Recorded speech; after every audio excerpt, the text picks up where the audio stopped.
वालेकुम। आज हम बनाएंगे बच्चों की अवलीन पसंद आलू चिकन के शामी कबाब। सबसे पहले मैं चिकन ले लूँगी, फिर 4 से 5 अदद मैं आलू ले लूँगी। चिकन तकरीबन मैंने आधा किलो लिया है। अब इसमें 2 दालचीनी के दाने, काली मिर्च पाउडर और आधा चम्मच ज़ीरा ले लेंगे। अब हम 2 गिलास पानी कुकर में पहले से ही डाल देंगे। फिर आधा किलो चिकन इसमें डाल देंगे। 5 से 6 जो मैंने आलू काट के रखे थे वो भी हम इसमें डाल देंगे। 1.5 साल के बच्चों को हम ये बनाकर 4 से 5 साल के बच्चों तक खिला सकते हैं। अब हम इसमें जो मसाले मैंने डाले थे वो डाल देंगे और इसमें 1 हरी मिर्च काट के वो भी डाल देंगे। तो अब हम इसको 5 से 7 मिनट के लिए कुकर में पका लेंगे।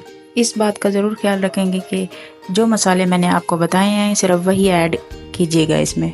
तकरीबन ये 1.5 साल से 4 साल के बच्चों के लिए है। आप इसको चाहें तो फ्रीज़ करके रख भी सकते हैं। ये बच्चों के लिए लंच में ले जाने के लिए और नाश्ते में बच्चों के लिए बहुत अच्छे हैं। देखिए हमारा कितना प्यारा अमेज़ा इसका बनकर तैयार है शामी का। अब हम इसको हल्का सा पानी लगाकर हाथ की मदद से शेप्स बना लेंगे। आप चाहें तो राउंड शेप बना लें, आप चाहें तो टिक्की की शेप बना लें। मैंने टिक्की की शेप बनाई है। इनमें फुल फाइबर और प्रोटीन है।